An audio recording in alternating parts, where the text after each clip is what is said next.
Honorable President Susilo Bambang Yudhoyono, the Open Government Partnership, the Government Lead Chair, Honorable President Enrique Peña Neto, OGP Government Support Chair, Rakesh Rajani, OGP CSO Lead Chair, Sunita Kaimal, OGP CSO Support Chair, Honorable President Jacob Zuma, OGP Incoming Government Support Chair, Honorable President Jakaya Kikwete, Honorable President Ivo Josipovic, Honorable Prime Minister Irakli Garisbashvili, Honorable Prime Minister Hele Thorning-Schmidt, Honorable President Perez Molina, Excellency Ministers, Excellency Civil Society Global Leaders, Excellency Multilateral Organizational Leaders, ladies and gentlemen, a very good afternoon and a warm welcome to all of you to the Open Government Partnership High-Level Event, a side event of the 69th United Nations General Assembly. We gather here in New York, exactly where 3 years ago, 8 countries, together with civil society organizations, pledged to be more transparent, responsive, accountable, and effective. This pledge gave birth to an unprecedented multilateral partnership that we, 65 member countries, champion today. In this rare opportunity, heads of state and civil society leaders will share the stage to reflect on our journey toward openness and share the lesson learned. We will also celebrate the innovation and progress made by the winners of the Open Government Awards. The awards recognize new approaches to citizen engagement in public policy and services. Through this event, we hope to strengthen our resolve to move forward, set higher aspirations, and commit to implementation with the help of fellow members and our OGP partners.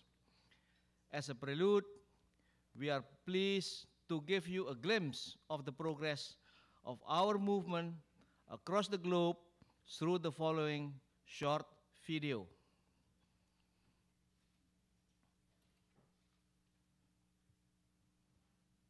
We know why you're here. You want your government to serve people better, to get more things done more quickly, to eliminate corruption and waste, to listen and respond. But did you think it was going to be easy? Maybe not. Inside government, it's a struggle to find others willing to try new things and share what they know. On the outside, it's frustrating when you don't know what's going on behind those walls, and you can't find a way to make your voice heard. Let's face it, you're on the front lines of a revolution to change the culture of government. But you can't do it alone, because this change is much bigger than you. You need allies in different parts of government to open the doors to new ideas, allies outside of government to help find solutions and keep the pressure on, and partners around the world to offer inspiration and support. Today, people like you in over 60 countries are using the Open Government Partnership to build their own coalitions for change. Reformers are finding new allies in and out of government. Activists are finding real people inside government who they can work with to change things for the better. Together, you are implementing more than 2,000 initiatives, making government more open and accountable to the people. It's amazing what you've accomplished in 3 short years. You have pushed back against natural resource corruption, made data more open, budgets more transparent, information more accessible, and given citizens a real say on policy. And when you get stuck, a good idea is just a phone call away. This is OGP, and this is only the beginning. Find more allies. Tackle bigger problems. Together, you are changing the culture of government. Open by default, policy by the people, accountability for results. It's the future, and you have the power to shape it.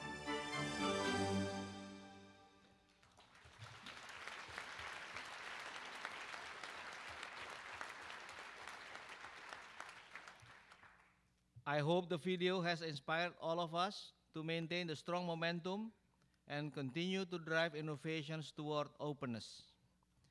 Thank you to the support unit for producing a video that reminds us why we are here, to improve the lives of the people. Ladies and gentlemen, without further ado, please join us in welcoming the Honorable President Dr. Susilo Bambang Yudhoyono of Indonesia, the government lead chair of the OGP, to deliver his opening remarks.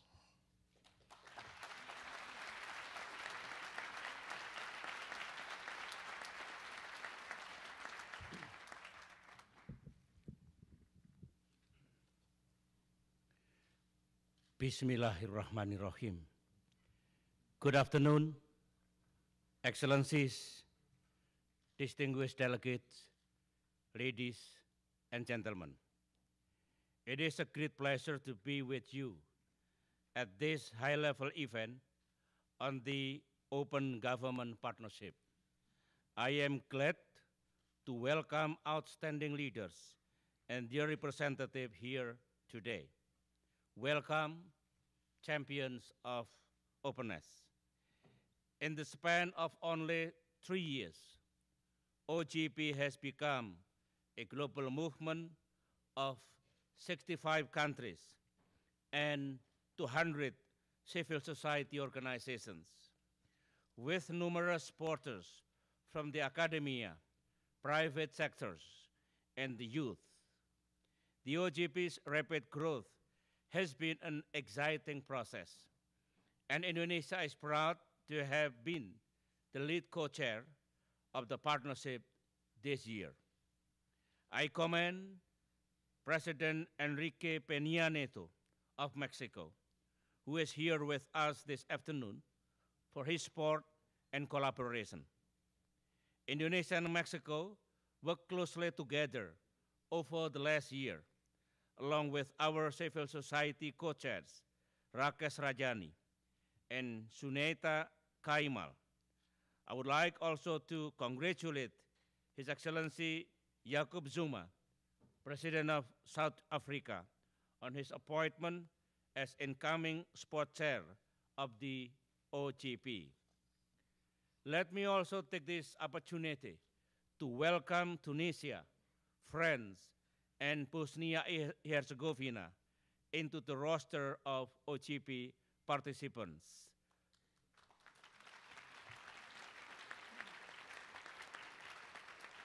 Thank you. 2 other countries that have declared interest in joining OGP, I wish to say, come and join us and share with us the invigorating experience of interacting freely with our constituents and with one another in the spirit of transparency and openness. Through the foundations of our partnership, we share a vision that openness and transparency, as well as the people's participation and collaboration, are key factors to good governance in this era of hyper-connectivity. As we are moving toward this vision, I am pleased that good governance continues to spread far and wide among the peoples of our countries. Excellencies, ladies and gentlemen, In recognition of the importance of civic participation, we have chosen the theme Citizen Actions, Responsive Government for this high-level event. The theme is in line with our shared views during the Bali Asia-Pacific Regional OGP Conference last May. In Bali, we agreed that openness is a form of empowerment and at the same time an enabler. Openness indeed empowers the civil society to become a partner of government in the process of development. It is also key to sustain and meaningful dialogue between the government and the citizens. Both become partners in data gathering and information dissemination. In that way, the government and the citizenry can accomplish so much more in terms of political, social, and economic development. And society could become not only more prosperous and stable, but also more coherent. Having said that, let me once again extend my appreciation and gratitude to the government of Mexico and our civil society co-chairs for their support during our co-chairmanship of the OGP. As I hand over the OGP chairmanship to the President of Mexico, I am confident that the partnership will continue to grow in terms of membership and achievement. Let us redouble our effort at fostering transparency and openness in the relationship between government and the people so that this global movement will eventually become a universal forum. I wish this high-level event every success in its deliberation. I thank you.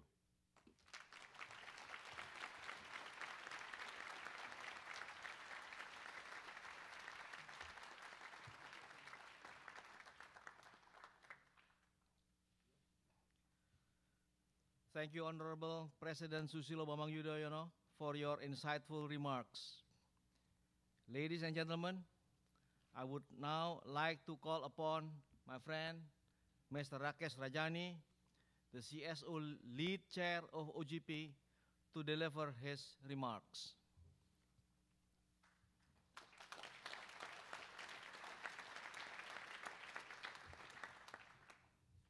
Thank you, Pak Kuntoro.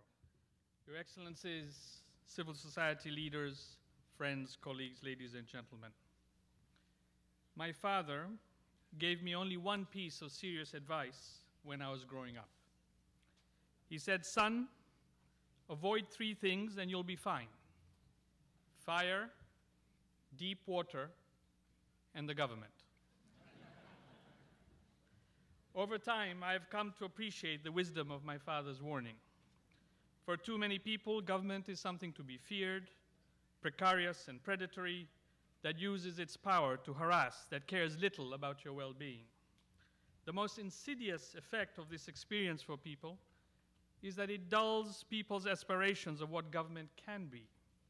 We often expect little of government and get little back in return. The premise of the Open Government Partnership is that we can break this vicious cycle by demonstrating a different kind of governance, where government is transparent about its dealings, genuinely seeks people's ideas, and works with citizens to get things done. And by so doing, slowly, we restore and reinvent the trust and accountability that is so crucial to a healthy democracy. So how is OGP faring? Well, it's mixed. There are some country commitments that are not very meaningful. Other countries have good commitments but have failed to deliver. The challenge of open washing is real, and the road we have to travel is still long. But the truly remarkable story here is not that. It is a different story. It is the story of how committed civil servants and citizens have seized the OGP platform to get traction and deliver in less than 3 years on some 400 substantial commitments and made serious headway on another 200. Under any metric, this is huge progress. In my view, the OGP's norm-shifting role may be even more important than long-term concrete delivery. The United Kingdom, for example, is trying open policy making. Mexico speaks of co-governing with civil society. South Africa is developing a Bato Pele, or people-first, consequences framework for public servants. It is not that any of these have been fully achieved or will be anytime soon. Their significance lies in how they are shifting deep underlying norms of governance, compelling governments to make such commitments, shifting the frame of debate and negotiation. The OGP momentum has also helped spur progress elsewhere as well, such as the G8's attempt to reduce tax evasion through a registry of beneficial ownership, or the Open Contracting Partnership, a new initiative that hopes to disclose public contracts in the world that are worth over $9 trillion each year. Both of these are radical norms. If successful, their impact could be huge, saving taxpayers billions of dollars. My friend, Minister Francis Maud, likes to say, transparency is an idea whose time has come. I couldn't agree more. But the time does not come on its own. It is wrought through painstaking efforts of citizens and reformers in government who keep at it day in, day out. Indeed, if there is one thing that I've learned, it is that OGP cannot realize its promise without struggle. The first struggle is of fashioning a meaningful collaboration between civil society and government. It resists the cynicism that says this is how things are and you cannot change them. It goes beyond easy stereotypes of government as callous and corrupt, or of civil society as entitled and unfair. It avoids the temptation to evade argument by questioning the credibility of the speaker. It seeks conversation and understanding, knowing that no one has a monopoly on good ideas. It is as pragmatic as it is principled, having understood that people have only so much time for visions and just speaking truth to power. People want to get things done, results, decent work, bread on the table, safety from violence, respect when they go to the clinic or to the school. The second struggle is to think hard about what works. Often things that appear obvious are anything but. Countries have invested billions of dollars in basic education, but the evidence shows that children are not learning, that too many children graduate without the ability to read and to count. Or take graft. Dozens of countries have passed laws, set up anti-corruption commissions, and done capacity building, despite little evidence that these things actually work. Open government understands that good intentions are not enough. Effective policymaking requires an appreciation for rigor, evidence, feedback, and adaptation, rather than a dogmatic fidelity to a linear 5-year plan, or what the anthropologist James Scott calls seeing like a state. It means being open to ideas that challenge your core beliefs, to have the confidence to change your mind, and to challenge the inertia of habit and vested interests. The third struggle is for inclusion. For long, kings ruled, pillaged, and enslaved at whim, and the best citizens could hope for was to be left alone. The wave of democratization in the past century has made it possible to conceive a different vision of a government of, by, and for the people. But we would be blind not to see how our action and inaction let so many perish from the earth today. How can we not be haunted by the images of hundreds of migrants crammed in dinghies, craving for a better life, being turned away, and in effect left to perish? When we launched the OGP 3 years ago, the Occupy protest had just started a few miles south of here. Today, the scourge of inequality and how it denies us opportunity and aspiration continues. We were inspired then by the Arab Spring, by the people who stood up to dictators and insisted on voice and dignity. But while the significance of that moment remains, repression reigns. Across the world, including in some OGP countries, journalists are beaten, dissenters locked up, organizations shut down. We can craft legalistic arguments for why this cannot be our concern, but history will see through its prejudice and moral contradiction. There is nothing inevitable about the opening of government or the closing of civic space. It rests upon what we choose to do. The path to progress is fraught with setbacks and uncertainty.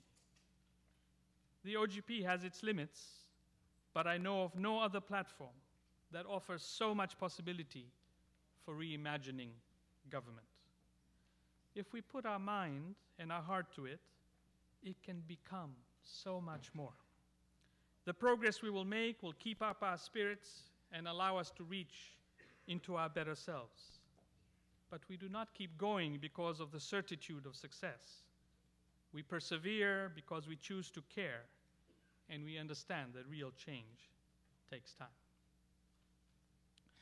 My father is 79 years old. My daughter is 10 and my son 12. I hope that one day, when my children are blessed enough to talk with their children, they will be able to say, "Be careful of fire. Deep water can be dangerous. Learn to swim. And as for government, it belongs to you. It is your friend. Make it work. Make it better." Thank you.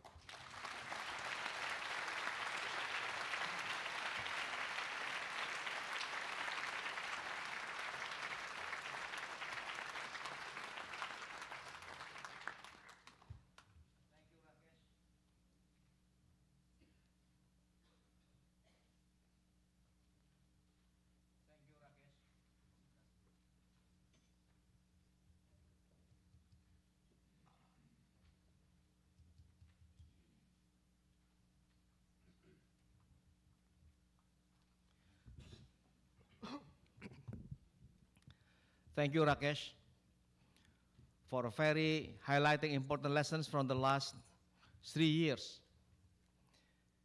May I now please to hand over the microphone to you and replace me as the moderator of this session. Please.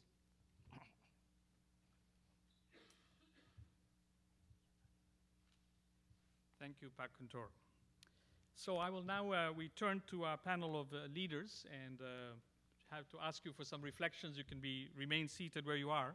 I will start with my own president, President Jakaya Kikwete of Tanzania.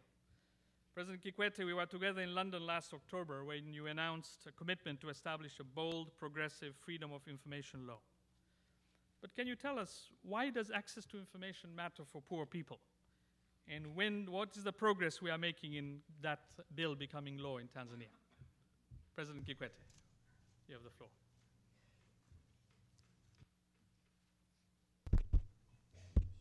Is it on? Yeah, okay. Mr. Chairman,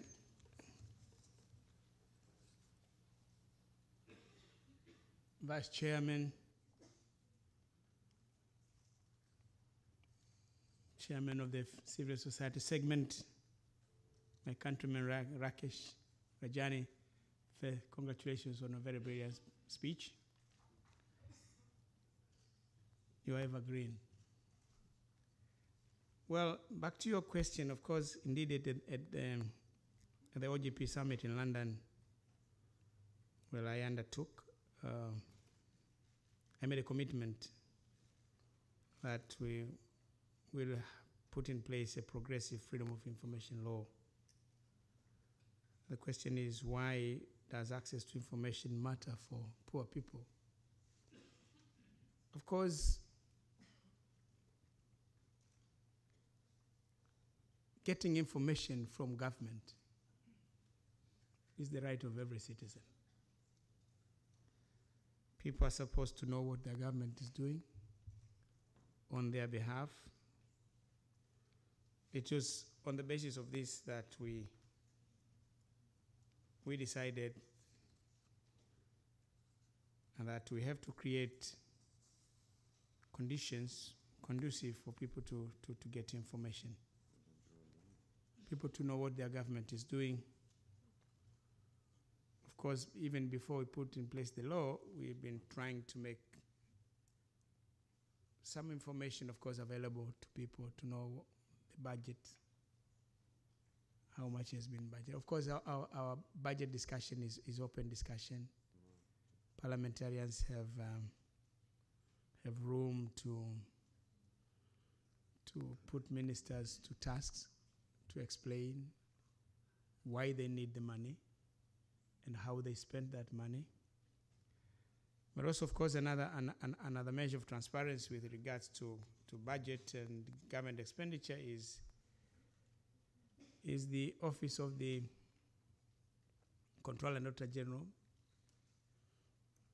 Well, of course, it has independence. We have enshrined that in the Constitution, but also we have enacted a new law giving greater autonomy to the Controller and Auditor General to do his job and to report freely.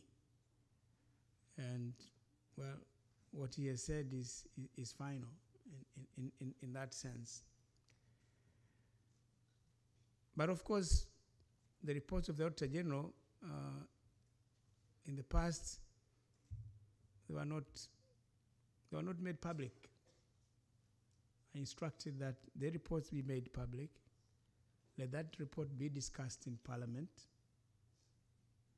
publicly, and people should know who is spending the government money well and who is not doing, who is not spending that money well.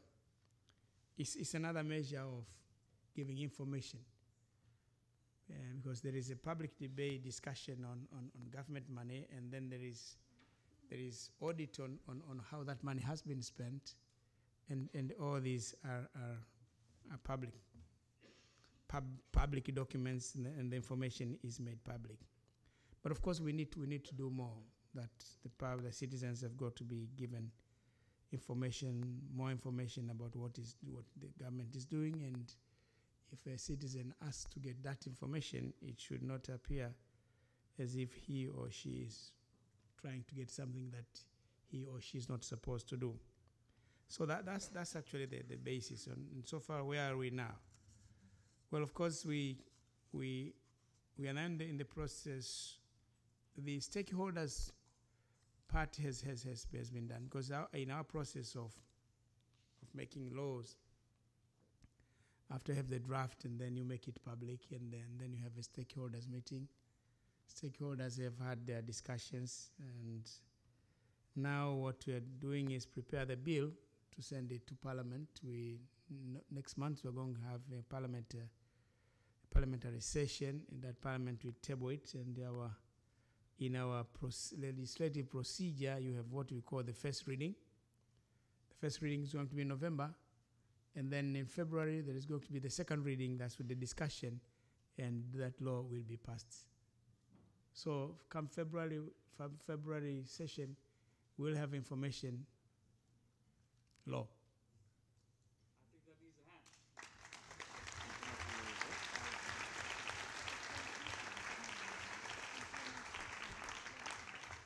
Thank you very much, President Kikwete, and I know from my being fortunate enough to spend time with you, as we say in Swahili, it's iko kwenye damu yako, it's in our blood. So this is, the freedom of information is something in our president's blood.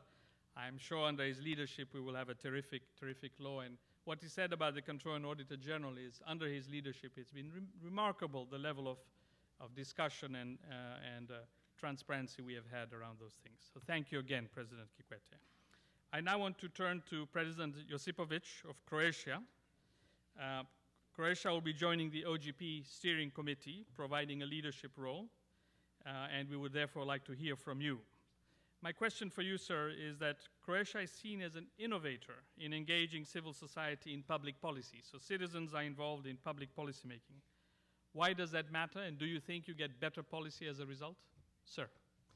Thank you, Mr. Chairman, for that question. Excellencies, dear colleagues, our experience shows that strengthening the dialogue with citizens and civil society in public policy making process brings a number of benefits. I would stress the following three. First of all, consulting with citizens and civil society in policy making allows the government to tap into wisdom of society, to collect a very wide and diverse set of information and expertise. That improves the quality of new policies and delivery of citizen-oriented public services. Secondly, civil society involvement contributes to all stages of policy making. It guarantees efficient implementation, monitoring, and evaluation of existing policies.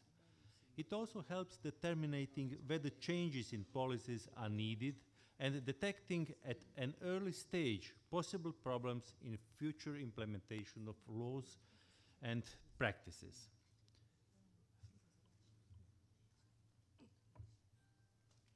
Thirdly, by strengthening social dialogue, by improving government responsiveness, and providing timely and meaningful feedback to citizens, the level of their trust in the work of public institutions is increased. In Croatia, our focus was on improving responsiveness of public institutions to citizens and civil society impulse to public consultation on new policy proposals. By creating new legislation and by involving citizens and civil society organizations, we have witnessed 5,000% increase in number of citizens' comments on new legislation initiatives in just 3 years. Ladies and gentlemen, dear friends, our accomplishments in engaging civil society in public policy would not be as a momentum without open government partnership. Our common platform helped us raise the level of mutual trust and feeling of shared responsibility to an unprecedented level. Our action plan brought us significant advances in the fields of access to information, public consultations, fiscal transparency, and use of new technologies for the purpose of improving efficiency and responsibility of public authority bodies. The initiatives has been irreplaceable mechanism for advancing and sustaining achievements of Croatia's EU accession process. Although our initiative motivation was joining the partnership was self-improvement, that is, achieving a higher quality of our public policies and good governance, our membership has become much more than that. We are proud to be an active participant of the unique global movement and to provide assistance and support to all countries heading the same direction. We are looking forward to our membership in the new steering committee and to working head in head on making the partnership an even more exciting story.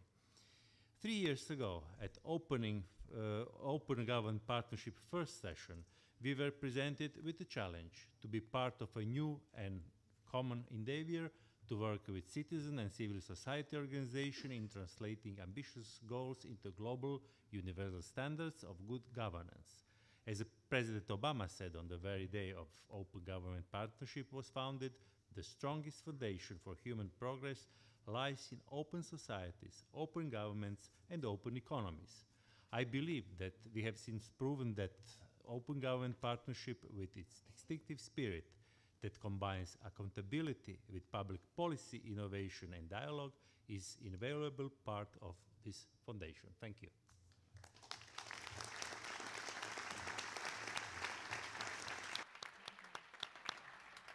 Thank you very much, President Josipovic. We look forward to your leadership in the steering committee, and I see that many countries have a lot to learn from how you're doing things. And I hope that some of us will have the opportunity to come visit your country and learn from the progress you've made that you just described. I would now like to go to our third leader, Prime Minister Garibashvili of Georgia. Recognize you. My question for you, sir, is that you will also be joining the steering committee this year, like Croatia.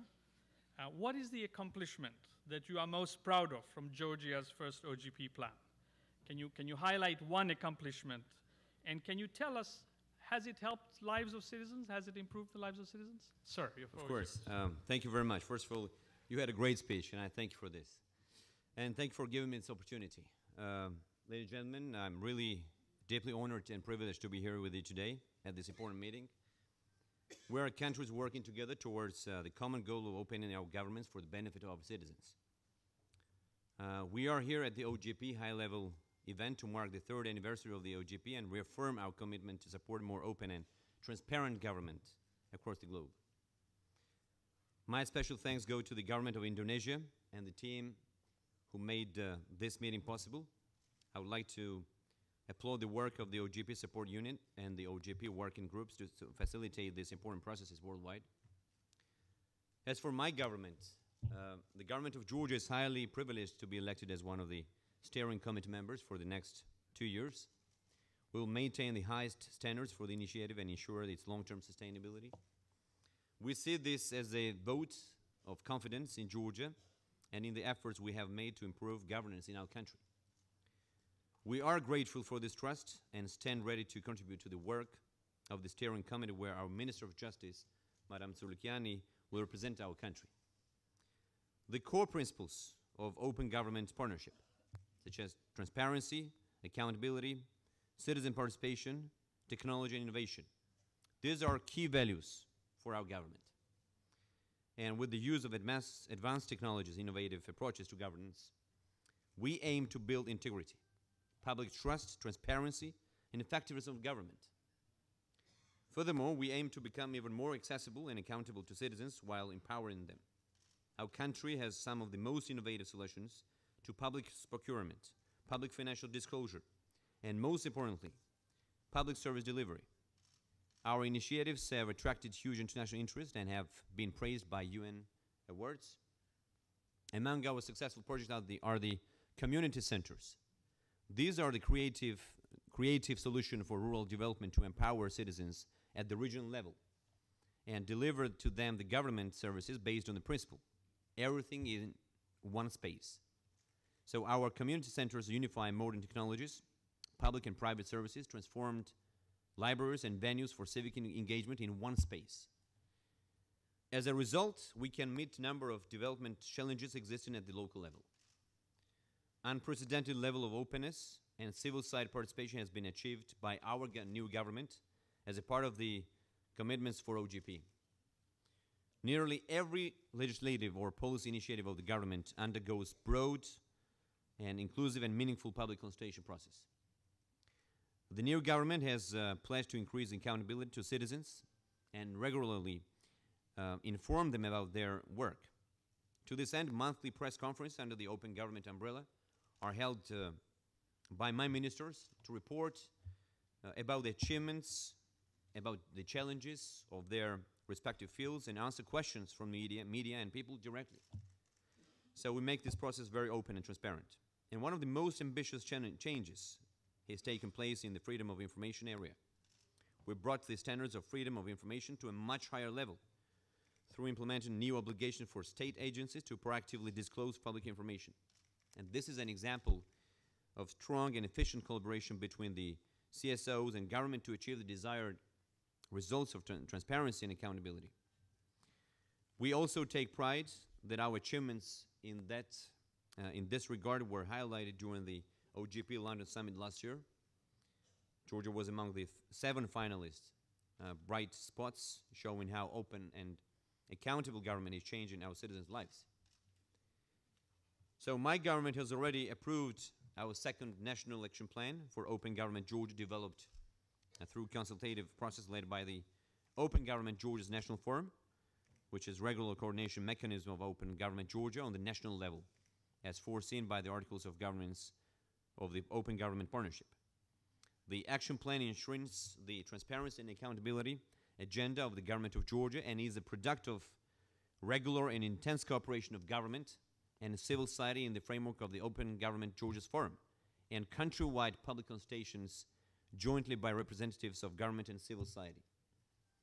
We are increasing openness and accountability of public administration by developing multiple new initiatives as part of our second action plan, including launching new freedom of information and transparency regulations, encouraging greater civil society involvement through the Open Government Georgia Forum, promoting public engagement, increasing service delivery standards through inclusion of private sector and municipal services into our e-services portal and unique public service halls, and further increasing the number of our community centers at the regional level, and creating open data portal and e-petitions portal for our citizens. On our path to full-fledged democracy, we have a number of critical challenges yet to overcome, including in the area of open governance. Participation in OGP further encourages us to go beyond current achievements, undertake new commitments, and share experience to partner countries. We are deeply committed to the common goal of truly open, participatory, collaborative, and accountable government, and highly value our participation in OGP. And lastly, we reaffirm our strong will to continue and to be an active partner in the OGP and contribute to the unique processes of experience sharing, healthy and engaging competition of the governments to open up, empower citizens, and advancing the values of a modern democratic government. So we are indeed committed, and we stand ready to support the work of OGP in the future. Thank you very much for your attention.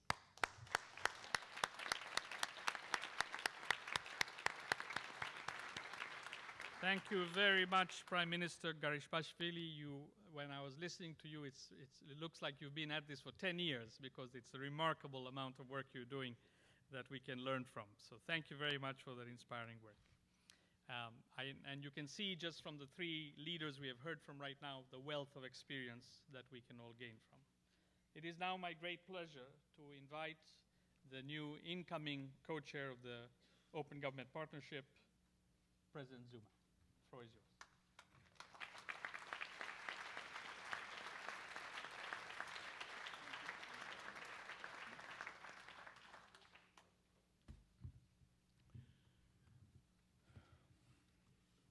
Thank you very much, Director of the Program, President Susilo Ambang Yudhoyono of Indonesia, President Pena Niatu of Mexico, OGP Civil Society and co-chairs, OGP Community of Nations, OGP partners, distinguished delegates, I rise on behalf of the people of South Africa with whom we have worked hard in the last 20 years to build a truly democratic and free society. We are proud of the remarkable progress we have made, though we still have many challenges to address. We pride ourselves of the fact that since 1994, our country has been electing its governments through the popular will of the people. Our constitution, which was designed with the solemn idea of bringing about a particular value system on which South African society could develop and prosper, continues to guide our work as government. Our democracy is based on the rule of law, transparency, and openness. It guarantees the freedom of expression, including freedom of the press and other media. Apart from having an effective separation of powers, which ensures healthy checks and balances among the three arms of government, we have another distinct feature in our system, namely institutions supporting our constitutional democracy. Over the past 20 years, we have made every effort to fully integrate into the world, playing a significant role in global political and economic affairs. We recognize the need to build and maintain sound international solidarity around issues of open governance, which are fundamental in our efforts to address the burden of poverty, inequality, and unemployment. Therefore, our engagement with the international community is a vital part of our strategy to construct broad partnerships for development through clean governance.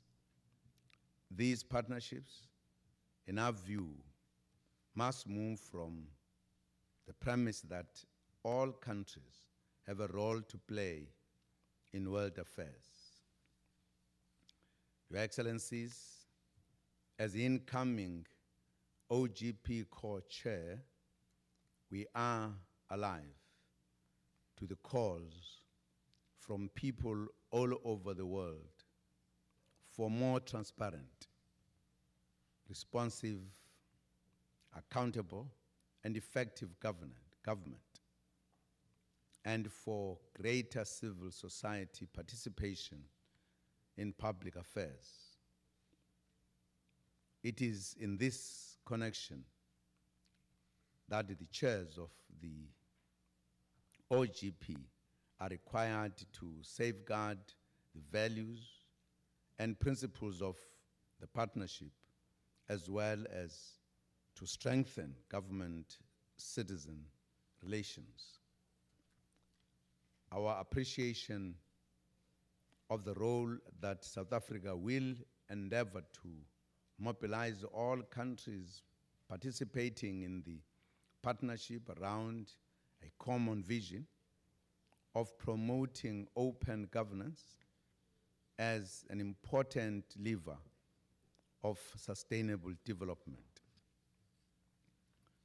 We are inspired by the progress this partnership has made, as well as by the theme for this year's United Nations General Assembly, on whose margins this meeting has been convened, which is delivering on and implementing a transformative post-2015 development agenda.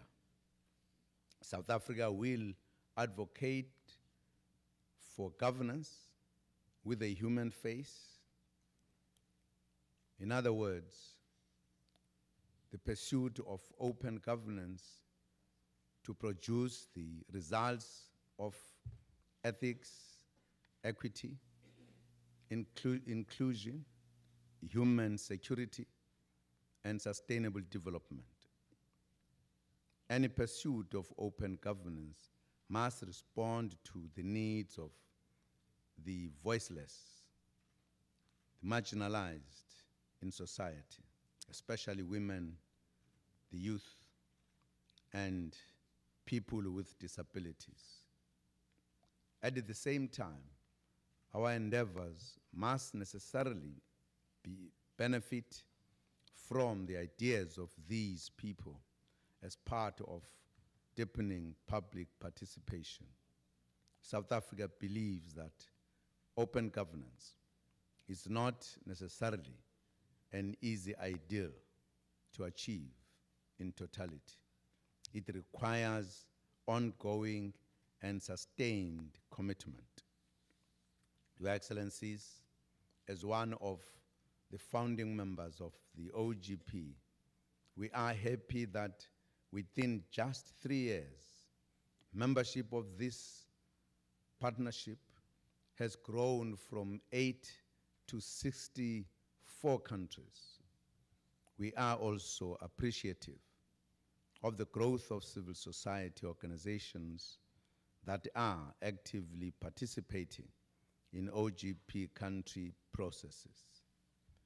We must also state that it is impressive to note that a number of countries working on their second OGP action plans are making significant improvements from the first plans, thus signaling the seriousness with which they make independent review mechanisms. We, however, are strongly of the view that a need exists to spell out in clearer detail the mandate of the IRM so that this mechanism does not unwittingly extend to issues which fall outside the scope of OGP country commitments. It is equally important to continue articulating the character and the nature of the OGP as a non-binding voluntary initiative. The character of the OGP should therefore direct participating countries to adopt a negotiation, persuasion, and consensus approach. Your Excellencies, as South Africa, we are deeply humbled and honored by the confidence shown in us to play a leading role in the OGP. We are, however, hopeful that the collective of everybody in the OGP stands ready to support both lead chair, that is Mexico, and ourselves as the co-chair in discharging our responsibilities to the world. I thank you, Chair.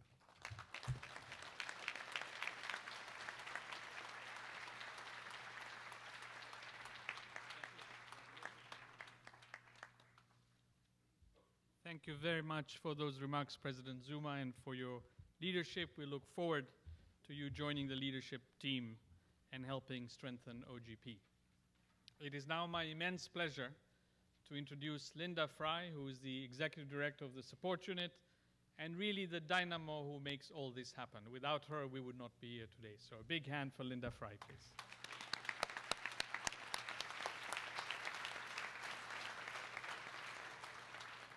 Thank you, Rakesh. You're very kind.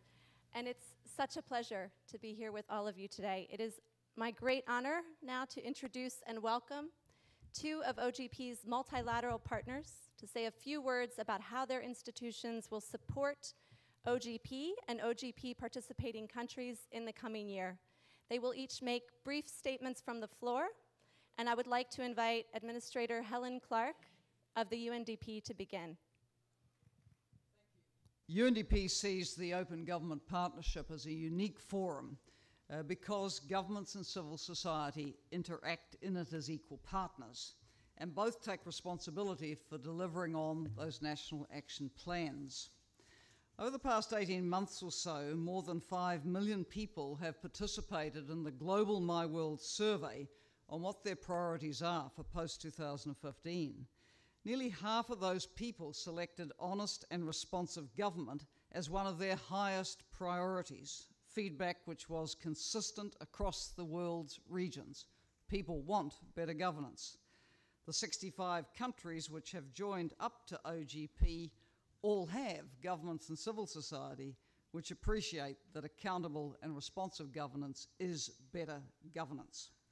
So UNDP is delighted to be a partner with OGP. We have a long commitment to building democratic governance and supporting countries to open up to engagement with citizens and to design the institutions which can support that. Where there is little tradition of civic engagement and where there's low capacity for it, it can be difficult to generate the kind of meaningful engagement which will inform public policy, build trust, and generate broader ownership.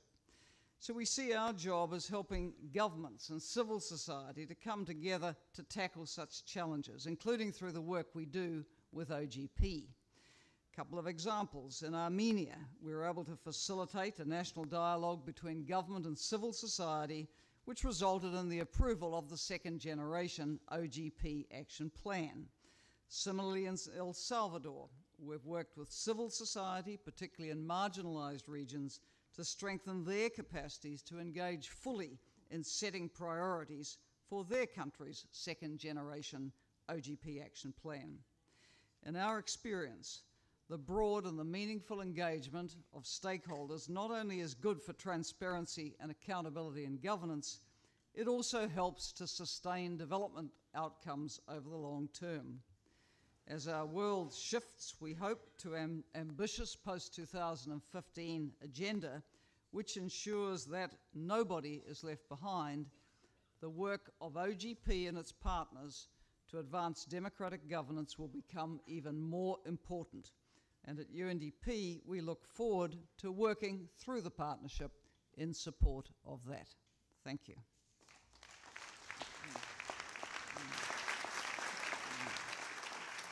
Thank you very much, Administrator Clark. And now, Secretary General Gurria of the OECD, the floor is yours.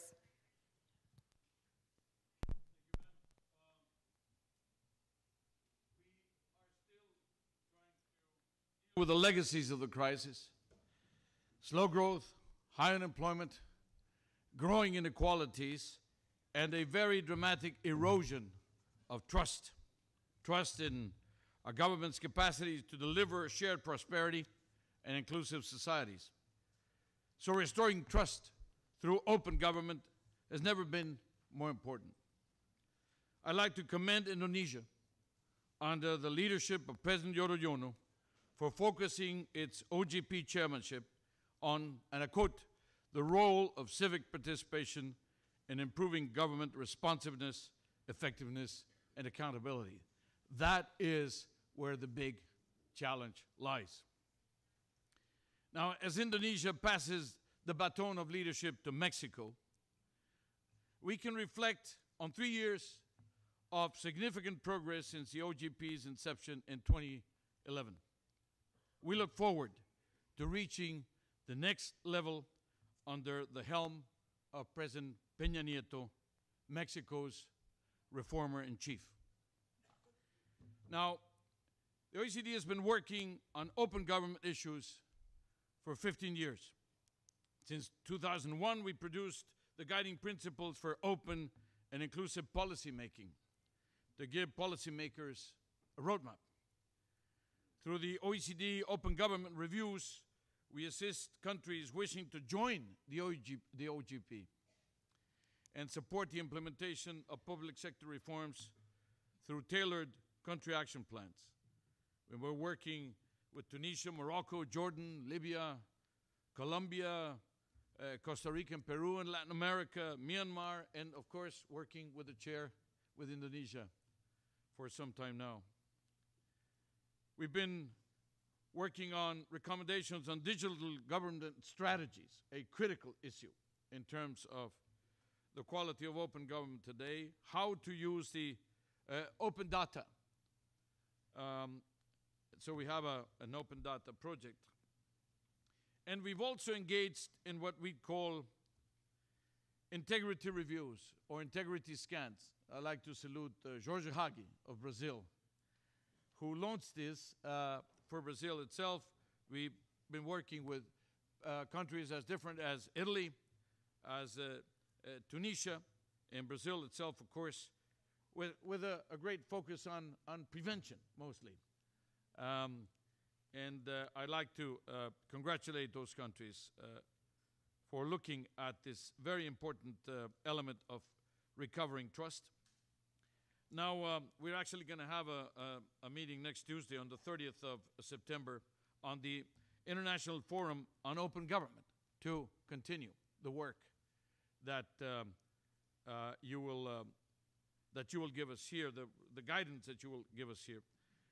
Let me say, Mr. Chairman, that we'd like to pledge to you all to do our best so that open government is not an event or a series of events or decisions, but a state of mind, a continuum, a permanent process, a way of life. Thank you.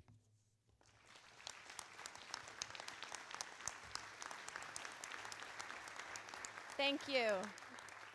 Thank you very much to you both, Administrator Clark and Secretary General Gurria. as well as to other OGP's other multilateral partners, the World Bank, the Inter-American Development Bank, and the Asian Development Bank, for your ongoing commitment and critical support to OGP, which truly amplifies its impact. Thanks also for focusing your remarks squarely on implementation and results. It's clear that our collective aim here today is to use OGP to promote real policy changes that help government serve people better. In that spirit, I'm thrilled to kick off the first annual Open Government Awards ceremony to honor our 2014 winners.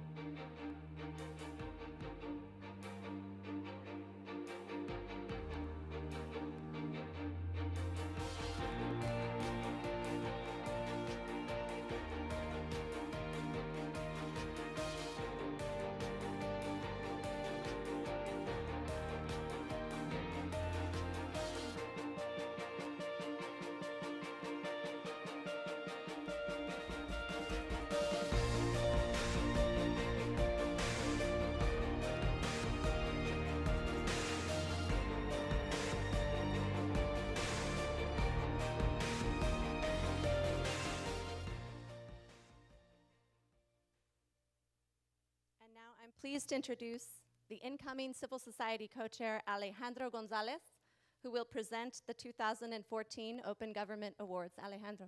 Thank you, Linda. Really appreciate it. Excellencies and OGP community fellows and friends, I'm truly honored to be presenting the inaugural edition of the Open Government Awards.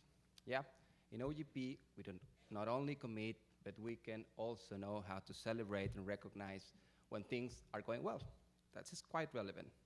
This year, we choose a theme that is at the core, at the very heart of the OGP model, which is no more, no less than citizen engagement.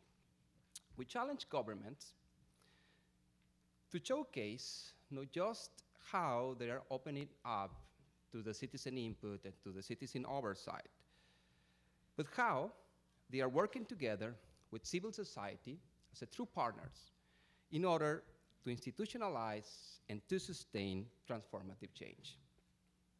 Today, we want to honor those government reformers and their civil society partners whose efforts have demonstrated that a real and sustainable shift in the government way of doing business towards civil society and citizen participation is not only feasible, but possible using this formidable platform, which is OGP.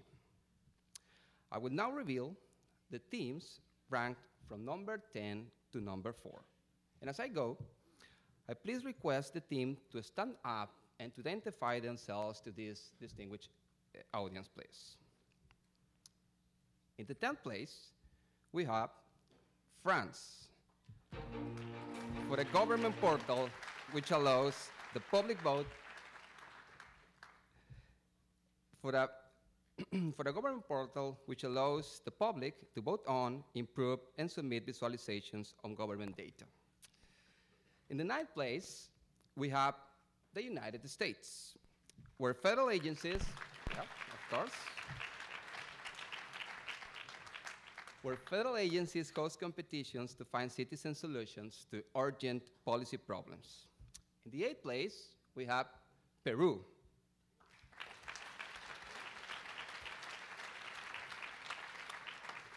where children propose ideas to help the city council meet their infrastructure and security needs.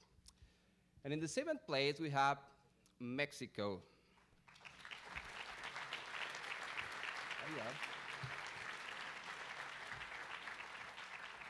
Where citizens report on security issues and access legal and psychological aid for crime victims.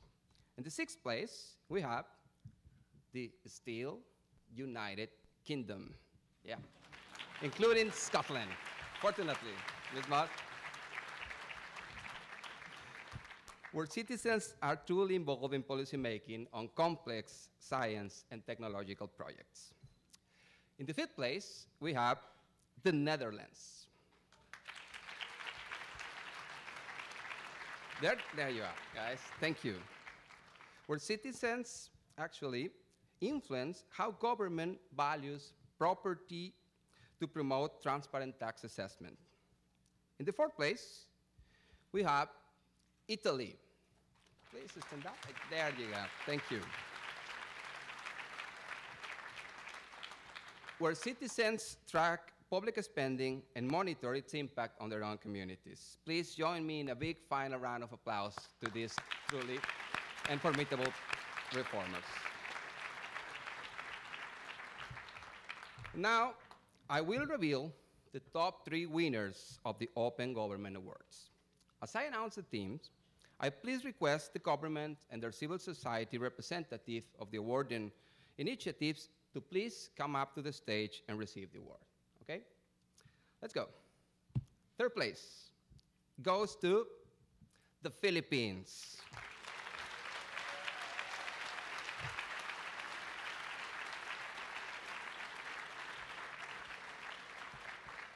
For the grassroots participatory budgeting, where local government and civil society allocate together the,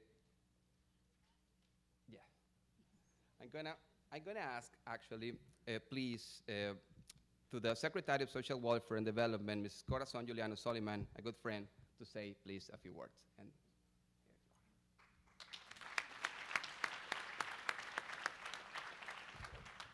Your Excellencies, colleagues from the public service, civil society organization leaders, a pleasant good afternoon.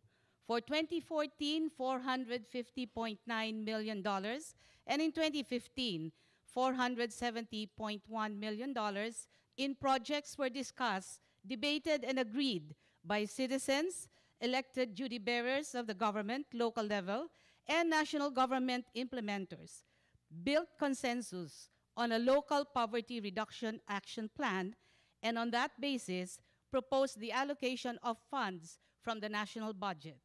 This is power of the people. This is grassroots participatory budget process. This effort involved an estimated of 10,000 citizens organizations and CSOs in 1,590 municipalities, implementing 16,269 projects. Constructive engagement of all stakeholders, citizen CSOs, government is key in the process. Changing the ways we do project design, implementation, and evaluation, audit trails are some of the challenges we continue to face.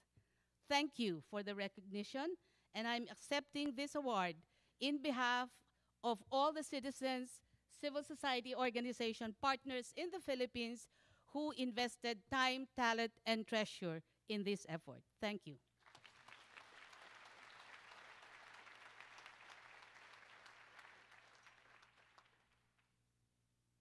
Congratulations once again to the Philippine team. Now we move on to the second place, which in this edition goes to Montenegro.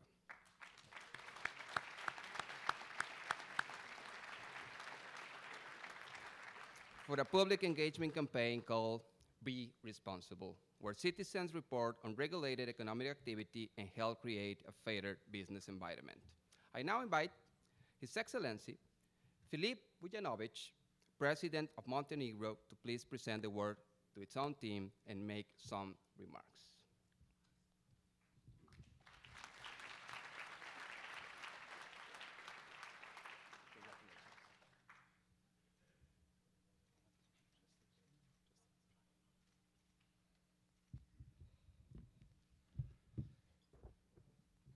Distinguished Co-Chair, Your Excellencies, Heads of State and Government, distinguished delegates. First of all, I would like to commend open government partnership activities on the occasion of its 3rd year's anniversary. I believe that all of us share gratitude for an excellent leadership of Indonesia, as well as good wishes for full success of Mexico in that role in the forthcoming year. Montenegro has been working with determination over the years to enhance partnership of the government with the civil sector and individual citizens. As a result, its civil sector comprises 1,500 active civil organizations, which is a remarkable figure given that population of Montenegro is 620,000 citizens. The government has reiterated its call for partnership with civil sector number of occasions involving civil organization into legislature process and governmental working groups. One of the remarkable examples of partnership is the project Be Responsible to be awarded here. The Be Responsible campaign has managed to bring together the skills and resources of public authorities, academic community, international partners, and citizens to tackle grey economy as one of the challenges facing Montenegro today. In just 9 months, this campaign has given visible results. Today, the so-called citizen inspectors make almost 1% of the adult population of Montenegro. Those responsible individuals are using their smartphones to photograph and to report back market activities, submitting 10 times more citizen reports than ever before. In order to encourage citizens to report grey economy, the government of Montenegro has committed to invest half of revenues resulting from citizens' report to community projects that they select. By taking a certain amount of money away from grey economy and investing it in old people's home or a piece of medical equipment, citizens have provided their engagement can bring very tangible benefits to their communities. The campaign would not be possible without advanced academical skills of Podgorica, Faculty of Electronical Engineering, the experts and finance support of UNDP Montenegro and British Embassy Podgorica, the dedicated and committed work of Inspector Services, the leadership vision of Ministry of Finance, and of course, without the responsible citizens willing to help the authorities and create new value in Montenegro. Finally, much of credit goes to the Montenegrin media for their constant attention and support for this campaign, and to civil society organizations, Center for Democratic Transition, Institute Alternative, Civil Alliance, Environment Movement Ozone, and Green Home for endorsing Montenegro application for Open Government Partnership Awards. Therefore, it gives me a great pleasure to present this prestigious international award to the Montenegro team. I am confident that their efforts and evident success of this initiative will inspire the Montenegrin society to continue to work together for the good and prosperity of our citizens. Thank you for your attention.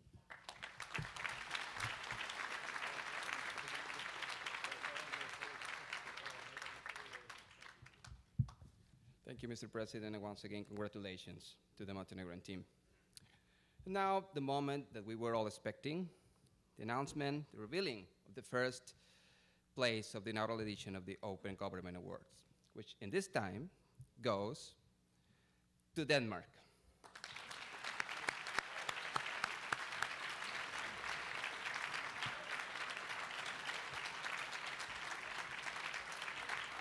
That's a strong applause.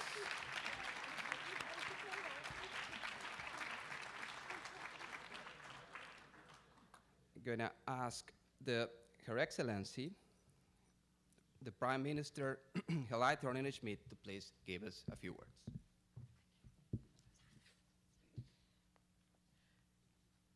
Thank you. Your Excellencies, ladies and gentlemen, it is really a great pleasure and a great honor to be part of this celebration of the 3rd anniversary of the Open Government Partnership. Denmark remains fully committed to openness, transparency, and participation. And we appreciate this opportunity to exchange experiences with so many other countries. It is also an honor to present an Open Government Award to the Danish initiative, Statutory Elected Senior Citizens Council. In Denmark, we have worked hard over the years to strengthen our participatory democracy. And the Senior Citizen Council initiative is one example of this. Respect and cooperation across generations are crucial for the cohesiveness of our society. But in Denmark, we realize that elderly often are at risk of being left out of the normal decision-making process. This may be due to the misguided notion that people out of working age are more useful than the elderly part of the population. Or perhaps that the elderly deserve to take a break from decision-making. Or it may simply have been due to a blind spot in our commitment to participatory democracy. In any case, we know now that there was a need for a mechanism to ensure that the elderly would be heard and would be involved. The Senior Citizens Council were first established on a voluntary basis by civil society organizations, a true grassroots effort. Later, the Danish government passed legislation to make Senior Citizen Council a statutory requirement in the local municipalities. Today, the Senior Citizen Council have become an institution. They are a vibrant forum ensuring dialogue and collaboration between government and elderly in all local matters affecting the elderly. The members of the Senior Citizen Council, who are in their 60s, their 70s, and their 80s, are doing a marvelous and very important job. And our experience with the council show that they are certainly not interested in taking a break from decision-making. They want to be involved. The Senior Citizen Council have indeed proven their worth. And I'm honored and very pleased indeed to present the Open Government Award to Marianne Lundsgaard, the head of the Secretariat of the National Association of Senior Citizen Council. Congratulations, you certainly deserve it.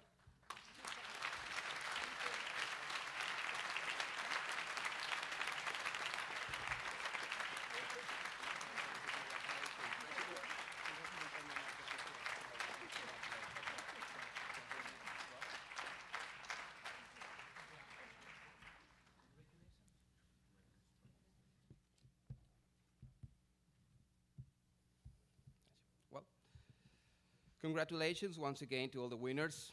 We really have been inspired by these innovative ways in which all these initiatives have been making the people's right to participation come true in the very innovative ways. Thank you to all who applied.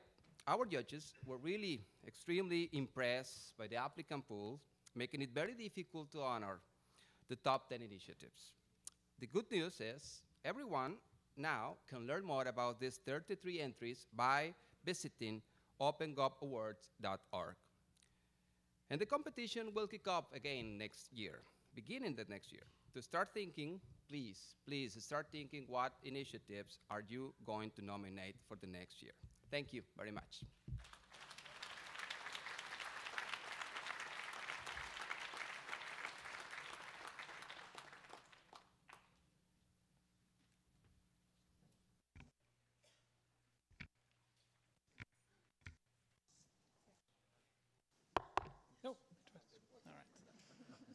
That was wonderful. Thank you very much, Alejandro, and all the winners. Can we just give them one more big hand for their...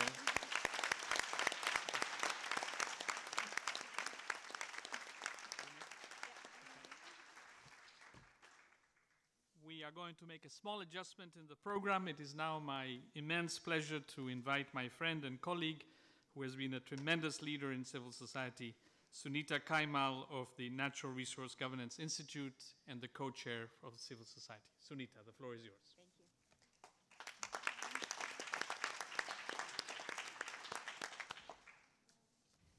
To our esteemed current and incoming co-chairs, to as well fellow civil society leaders, excellencies, and friends of the Open Government Partnership.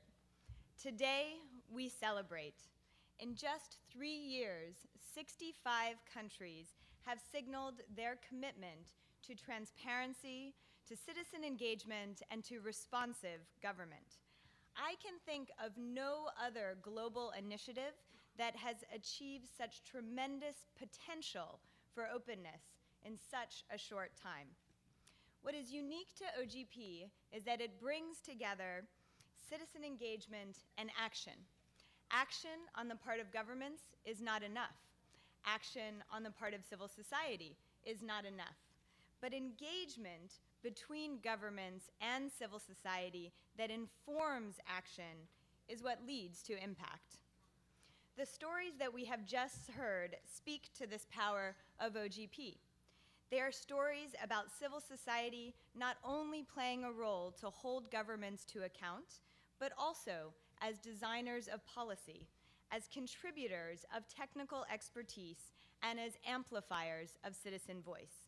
They are stories about government listening, engaging, and responding.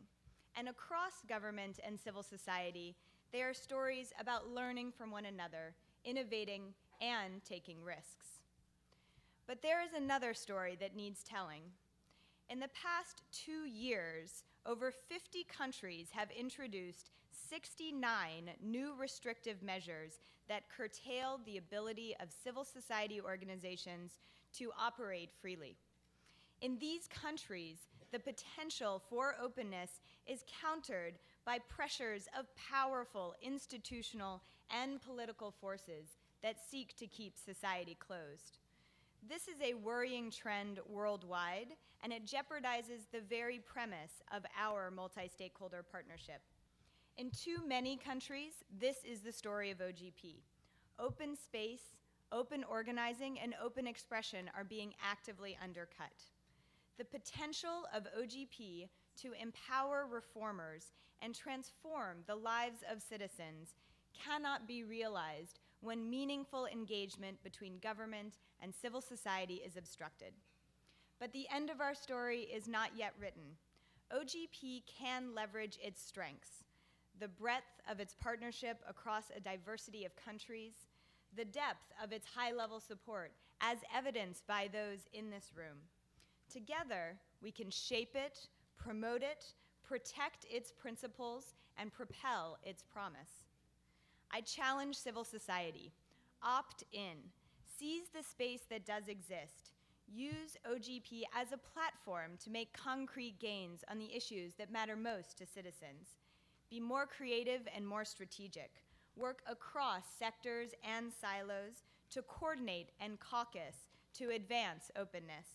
Raise awareness where the principle of partnership is under threat, and bring to bear the full power of our coalitions, our knowledge, and our experience. I challenge governments, lead by example. Your presence here today and the accomplishments we celebrate speak to your willingness to redefine governance.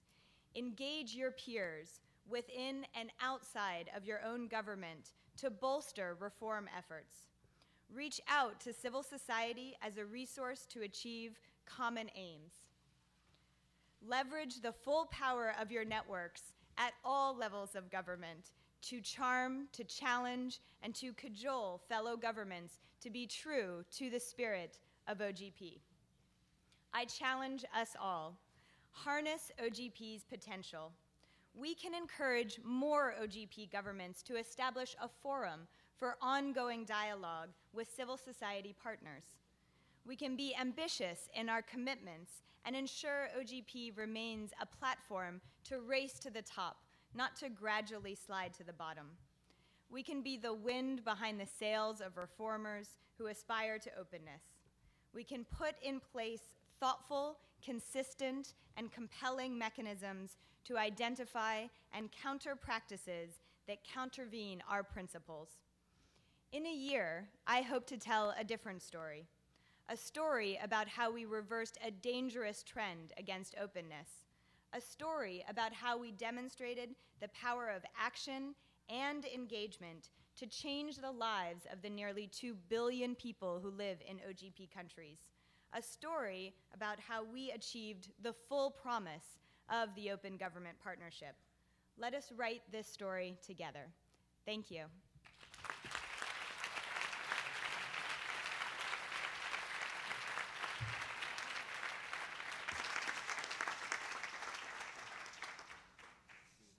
Thank you very much, Sunita, for those inspiring words and to challenge us to heighten our ambition and remind us of the basic freedoms for civil society that are crucial to the success of the OGP. Now, there are many leaders who have made powerful contributions to the OGP, to the work of transparency, accountability, collaborative government.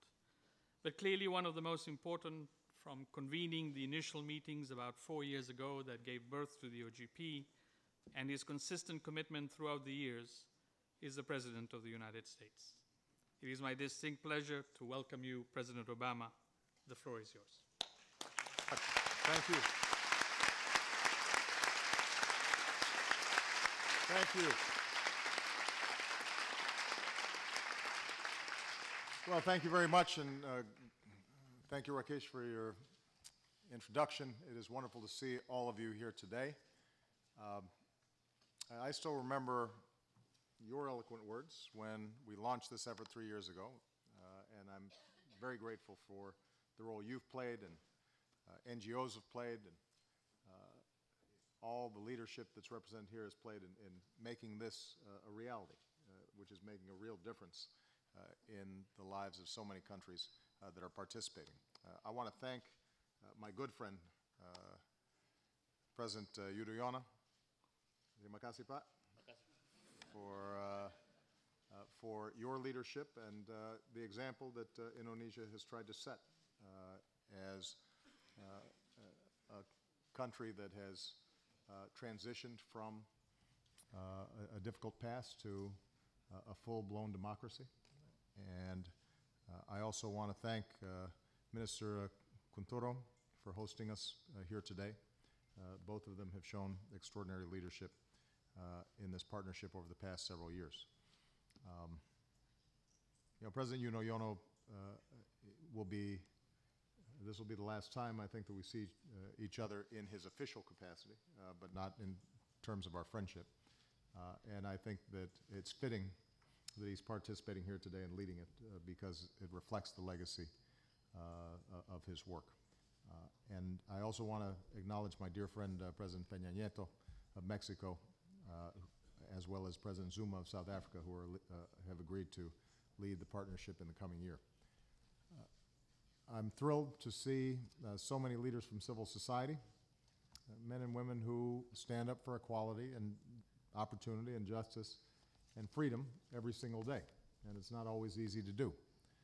Yesterday, I had a chance to speak about the importance of supporting civil society across the globe, because throughout history, progress has always been driven by citizens who have the courage to raise their voices and imagine not just what is, but what might be, and then are willing to work to bring about the change that they seek. 3 years ago, the United States and 7 other nations launched this open government partnership to represent the other side of that equation, because when citizens demand progress, governments need to be able to respond. And in a new millennium flush with technology that allows us to connect with a tweet or a text, citizens rightly demand more responsiveness, more openness, more transparency, more accountability from their governments. In just 3 short years, this partnership has grown from 8 nations to 64. It's helped to transform the way governments serve their citizens. Together, we've made more than 2,000 commitments, improving how governments serve more than 2 billion people worldwide. More citizens are petitioning their governments online, and more citizens are participating directly in policymaking. More entrepreneurs are using open data to innovate and start new businesses. More sunlight is shining on how tax dollars are spent. And more governments are partnering with civil society to find new ways to expose corruption and improve good governance. Here in the United States, we've been trying to lead by example. We're working to open up and share more data with entrepreneurs so they can pursue the new innovations and businesses that create jobs. We're working to modernize our Freedom of Information Act process so that it's easier for Americans to use, so that they can see the workings of their government. And today I'm proud to announce a series of new commitments to expand and broaden our open government efforts. We're going to work more closely with the healthcare sector and state and local law enforcement, not just to improve public health and safety, but to better protect the privacy and personal information of the American people. We're going to improve transparency with our upgraded website, usaspending.gov, to make it easier for Americans to access and understand how the federal government spends their tax dollars. We're going to collaborate more closely with the private sector and the best minds in our country so that when we design websites or technologies to better serve the public, we're benefiting from the best of American ingenuity and the latest technologies. And because we know that education is a cornerstone for progress, if we want good governance, we need a educated and informed citizenry. We're going to do more to help people in other countries, especially students, access the incredible online educational tools and resources that we have here in the States. In addition, as part of our leadership in the global fight against corruption, we intend to partner with American businesses to develop a national plan to promote responsible and transparent business conduct overseas. We already have laws in place. They're significantly stronger than the laws of many other countries, but we think we can do better. And we think that ultimately it will be good for everybody, including business, because when they know there's a rule of law, when they don't have to pay a bribe to ship their goods or to finalize a contract, that means they're more likely to invest, and that means more jobs and prosperity for everybody. As we look ahead, I believe that continuing this global fight against corruption has to remain a central focus in this partnership. It's an area where we can expand our efforts. Corruption is not simply immoral. From a practical perspective, it siphons off billions of dollars from the public and private sectors that could be used to feed children or build schools or build infrastructure that promotes development. It also promotes economic inequality. It facilitates human rights abuses. It fuels organized crime and terrorism and ultimately instability. Passing anti-corruption laws is necessary, and then those laws have to be enforced so that those who steal from their people are held accountable, and so citizens have faith that the system is not rigged and that justice will be done. We need to do more to track down the proceeds of corruption and prevent our legal and financial systems from becoming safe havens for money gained through bribes or fraud. And we need to do more to ensure transparency and accountability in industries that can be especially vulnerable to corruption, such as the extraction of natural resources. That's not just good for businesses, it helps support development in countries that depend on these industries for growth and for jobs. In all of these efforts, as governments, we're going to have to deepen our partnerships with civil society. As I announced yesterday, I've directed the U.S. government to elevate its engagement with civil society groups around the world. After all, the Open Government Partnership is not simply a partnership between governments, it's between governments and their citizens. At times, this can be frustrating. At times, it can be contentious. I think it's fair to say that all governments think they're doing what's right and don't like criticism. And it's shocking to say that not all criticism from civil society is always fair. But as leaders, making our governments more open does mean that as a consequence of that criticism, there's self-reflection. And it means that questions are asked that might not have otherwise been asked. And that groupthink doesn't develop inside of a government. And that people don't start as easily rationalizing behavior that, if shown in the light of day, people would object to. And as we've seen through the leadership of Rakesh and so many others who are here today, open and honest collaboration with citizens and civil society over the long term, no matter how uncomfortable it is, makes countries stronger and it makes countries more successful. And it creates more prosperous economies and more just societies. and more opportunity for citizens. So the achievement of these first 3 years are an example of the kind of steady, step-by-step progress that is possible for people in countries around the world. No country has all the answers. No country has perfect practices. So we have to continue to find new ways to learn from each other, to share best practices, and most importantly, to turn the commitments that we've made into real and meaningful action that improves the daily lives of our citizens.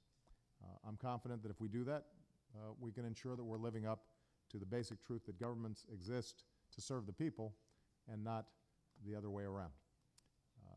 Let me just close by saying this. When we started this, we didn't know if it was going to work. And I could not be more proud to see the enormous changes that are taking place all around the globe, in small increments sometimes. It's not flashy.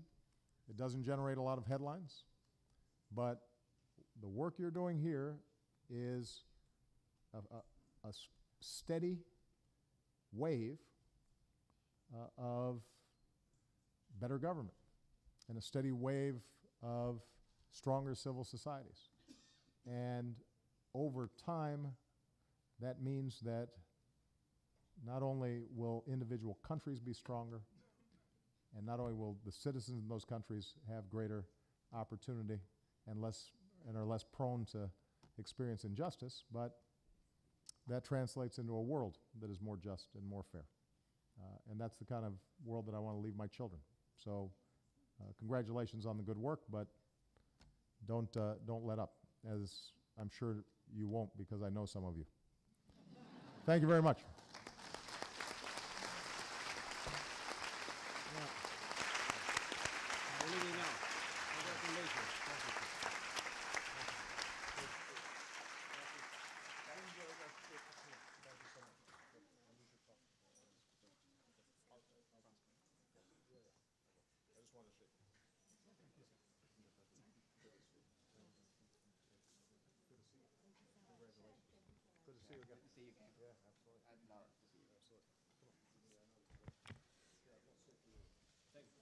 Thank you very, very much. Thank you very, very much, President Obama, for that powerful testimony. Hearing you articulate the case of the importance of civil society for renewal of society, for justice, for innovation, I think you do a better job than we do ourselves. Reminds me that you are one of us, because that's where you came from. So there's plenty of, when you're done with the White House, welcome back, is what I want to say. Right now, it is my pleasure, I think, President, it is my great pleasure that to introduce and welcome, if he's on his way, President Hollande.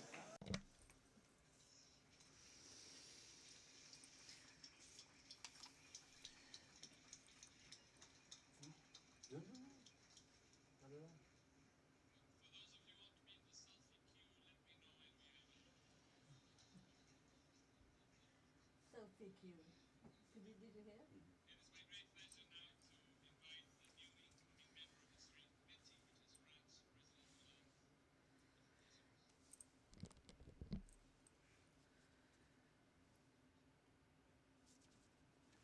I don't hear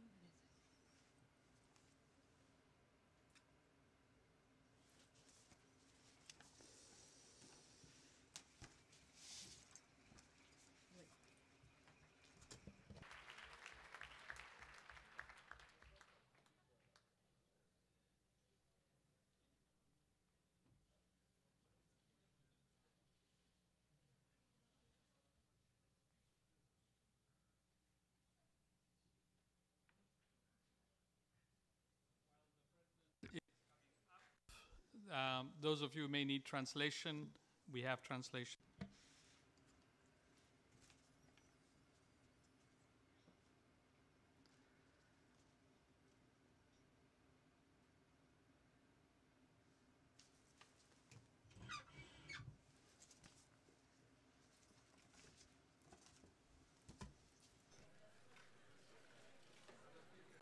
I think so.